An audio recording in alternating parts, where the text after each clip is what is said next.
Hello hi అండి, welcome back to our channel. ఈ place వచ్చేసి మేము విజిట్ చేసిన థర్డ్ ప్లేస్ అనమాట. దీని పేరు వచ్చేసి ఏకం టెంపుల్ అంటారు దీన్ని. ఇది వచ్చేసి తిరుపతి డిస్టిక్లో వరదాయపాలెం దగ్గరలో ఉందన్నమాట. ఇది వెలిగొండ పర్వతాల మధ్యలో కట్టారనమాట దీన్ని. ఈ టెంపుల్ మొత్తాన్ని కూడా పాలరాయితో కట్టారండి. సో కట్టడం కావచ్చు, డిజైనింగ్ అంతా సూపర్గా ఉందన్నమాట. ఇది వచ్చేసి అమ్మ భగవాన్ అలాగే కల్కి భగవాన్ అనే దంపతులు స్థాపించారంట. వాళ్ళ కొడుకు వచ్చేసి కృష్ణ అనే అతను, అలాగే తన భార్య, వీళ్ళందరూ కలిసి దీన్ని నిర్వహిస్తూ ఉంటారండి.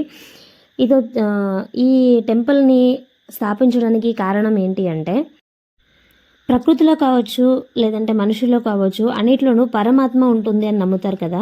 సో ఈ పరమాత్మ చైతన్యం అవ్వడానికి ధ్యానం చేస్తారనమాట ఇక్కడ.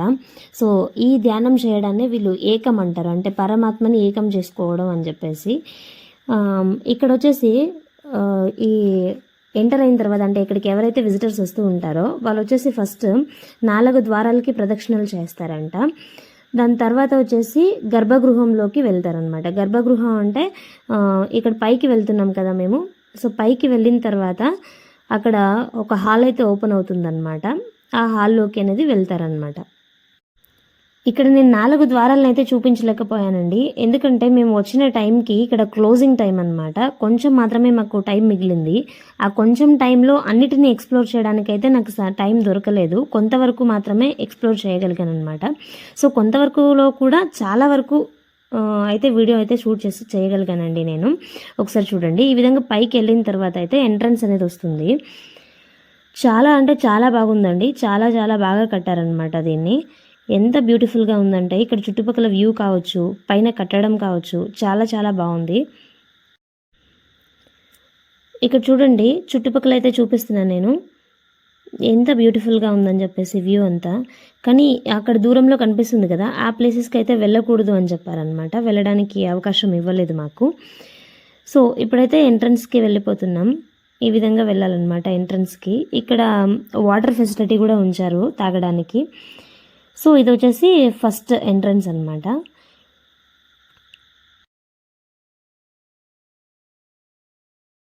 సో మేము సెకండ్ విజిట్ చేసిన ప్లేస్ వాటర్ ఫాల్స్ కదా, అక్కడ నుంచి మా పిల్లలు బాగా దాహంతో వచ్చారనమాట. వాటర్ దొరకలేదు అక్కడ. సో కాబట్టి ఇక్కడ వాటర్ అయితే బాగా తాగేశారు. ఇది వచ్చేసి మెయిన్ హాల్ అనమాట. చాలా చాలా పెద్దగా ఉంది ఈ హాల్ వచ్చేసి. ఇక్కడైతే అందరూ సెల్ఫీస్ తీసుకున్నారు మంచిగా. ఇక్కడైతే మేము వచ్చే టైంకి ఎవరు లేరు. నార్మల్గా ఇక్కడ సండేస్ మాత్రమే దర్శనం అనేది జరుగుతుంది అంట. అంటే ఇక్కడ ఏదైతే ధ్యానం చేస్తారో అవన్నీ కూడా సండేస్ జరుగుతాయి. సో కాబట్టి ఇప్పుడైతే ఖాళీగా ఉంది.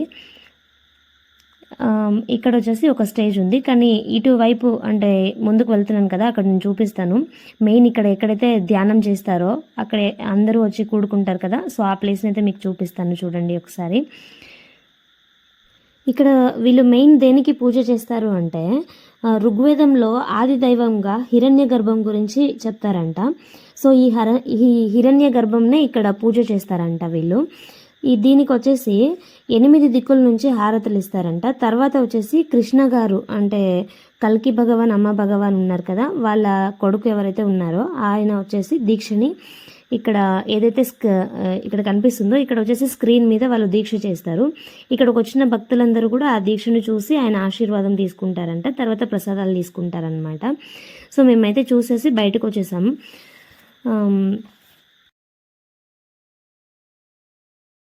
సో ఇక్కడ వచ్చిన వాళ్ళందరూ ధ్యానం కంప్లీట్ అయిన తర్వాత మళ్ళీ మొక్కుబడులు చేసుకుంటారంట. మాకు ఏమైనా మంచి జరిగితే మళ్ళీ వస్తామని చెప్పినట్లుగా మొక్కుబడులు చేసుకుంటారంట. సో మళ్ళీ మళ్ళీ విజిట్ చేస్తూ ఉంటారంట ఇక్కడికి. ఇక్కడ వచ్చేసి ప్రసాదాలు ఇస్తున్నారండి. సాంబ్రాణి అలాగే ఒక చిన్న ప్యాకెట్లో ప్రసాదం అయితే ఇచ్చారనమాట. సో అది అందరూ తీసుకుని వెళ్ళిపోతున్నారు. ఇక్కడ మేము మళ్ళీ కిందికి వెళ్ళిన తర్వాత ఎక్కువ టైం ఇక్కడ స్పెండ్ చేయడానికి అయితే మాకు అవకాశం ఇవ్వలేదండి. తొందరగా వెళ్ళిపోవాలి, క్లోజింగ్ టైం అని చెప్పారనమాట. ఇది వచ్చేసి బయట నుంచి వ్యూ అండి. చాలా చాలా బ్యూటిఫుల్గా ఉంది. ఇక్కడ చుట్టూ కూడా చాలా ప్రశాంతంగా ఉంది వాతావరణం. చుట్టుపక్కల అసలు సౌండ్ పొల్యూషన్ అనేది లేదనమాట. కొండల మధ్యలో ఉంది కాబట్టి ప్లేస్ చాలా చాలా ప్రశాంతంగా ఉంది. ఇక్కడ ప్లేస్ కూడా చాలా చాలా ఎక్కువగా ఉందన్నమాట. ప్లేస్ చుట్టూ కూడా వెదురు చెట్లు అనేవి ఎక్కువగా కనిపిస్తున్నాయి. ఇక్కడ బాంబూ స్టిక్స్ ఉంటాయి కదా, సో అవి చాలా ఎక్కువగా కనిపిస్తున్నాయి అన్నమాట. సో ఇక్కడికి వచ్చే వాళ్ళందరూ కూడా స్పిరిచువల్ ఎనర్జీ కోసం అయితే ఇక్కడికి వస్తూ ఉంటారంట. సో ఇదైతే ఇక్కడ నేను తెలుసుకున్న విషయం అండి. నెక్స్ట్ ఇక్కడ మాకు వ్యాన్ అయితే చాలా దూరంలో నిలబెట్టారండి, దాదాపు 1 కిలోమీటర్ దగ్గర వరకు దూరంగా తీసుకెళ్లారు, ఎందుకంటే ఇక్కడ ఉంచకూడదని చెప్పేసి. అందుకోసం మేము వెయిట్ చేసాము. ఈ లోపల ఇక్కడ ఒక గ్రూప్ ఫొటోస్ కూడా మేము కొద్దిసేపు తీసుకున్నాం అనమాట, కొన్ని పిక్స్ కూడా తీసుకున్నాం ఇక్కడ మేము. వ్యాన్ వచ్చేలోపు మా పిల్లలు బాగా మంకీస్తో ఆడుకున్నారు. ఇక్కడ ఈ మంకీ వచ్చేసి చాలా ఫ్రెండ్లీగా ఉంది. ఇచ్చిన ప్రసాదాలన్నీ తీసుకొని వచ్చి ఈ మంకీకి ఇచ్చారు, పాపం అది ఆకలితో వచ్చేసిందని చెప్పేసి. ఎంత హ్యాపీగా ఈ మంకీ అయితే చేతుల్లో పట్టుకుంటే ఫ్రెండ్లీగా తీసేసుకుని మొత్తం తినేసింది ఒక్కటే. మా పిల్లలు ఫస్ట్ భయపడ్డారు, కానీ అది అంత ఫ్రెండ్లీగా ఉండడం చూసి చాలా హ్యాపీగా ఫీల్ అయ్యారనమాట. సో తర్వాత మేము నేలపట్టు అనే ప్లేస్కి వచ్చామన్నమాట. ఇది కూడా తిరుపతి డిస్టిక్లోనే ఉంది. నేలపట్టు అనే గ్రామానికి దగ్గరలో ఉంటుందన్నమాట. దీని ప్రత్యేకత ఏంటి అంటే, అక్టోబర్ నుంచి మే వరకు ఇతర దేశాల నుంచి పక్షులన్నీ వస్తుంటాయంట. వీటిలో ఫ్లెమింగో, ఫెలికన్, అలాగే నారాయణ పక్షులు, నీటి కాకులు, వివిధ రకాల కొంగ జాతులు ఇవన్నీ వస్తూ ఉంటాయి. అంటే 100 రకాల పక్షులు అయితే ఇక్కడికి వస్తూ ఉంటాయన్నమాట. ఇవి 6 నెలల నుండి పిల్లల్ని పెట్టుకుని తిరిగి వెళ్ళిపోతాయన్నమాట. సో ఇక్కడ మాత్రం మా బాబు కొద్దిగా ఫ్రీగా ఆడుకున్నాడు కొంచెం సేపు. అసకూడదంట, ఎందుకు మేడం? అక్కడ రాసి పెట్టలేదా, నిశ్శబ్దంగా పక్షులను వీక్షించవలెను, డిస్టర్బ్ చెయ్యరాదు అని.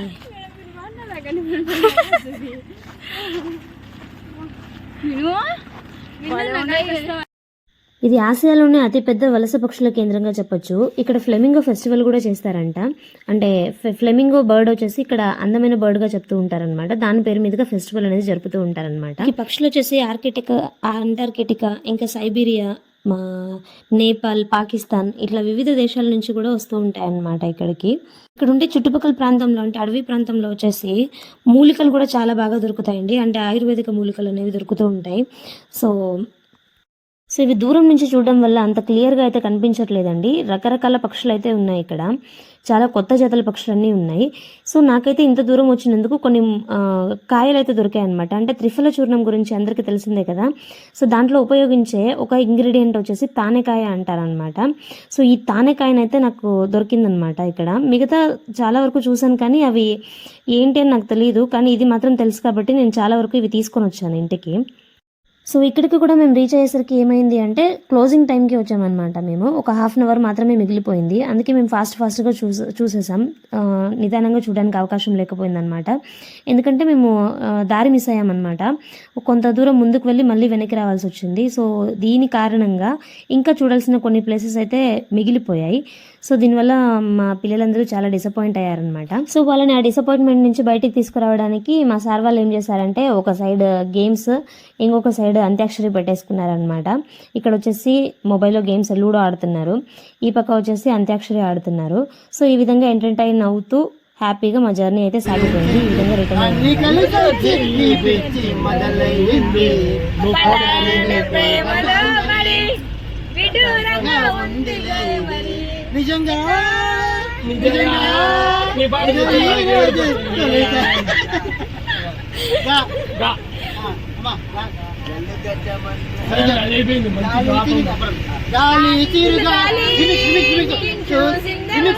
గాలి చిరుగాలి నేను చూసిందెవరమ్మా, ఎల్లేది దారి అది ఎవరికి తెలుసమ్మా.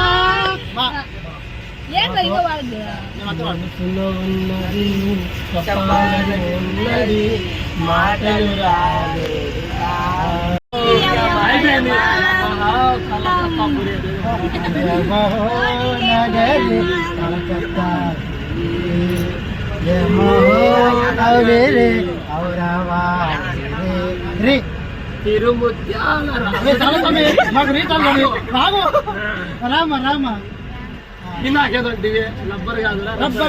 రబ్బర్ గాజులు రిబ్బన్ పూలు అమ్మని అద్దలు బొమ్మల్ని అద్దలు వచ్చాను.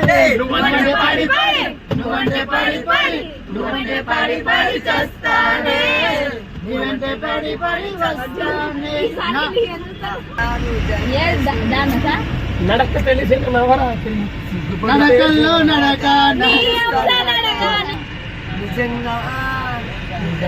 నమ్మకు తప్పదు నిజమైన నువ్విక రావని చెబుతున్నా,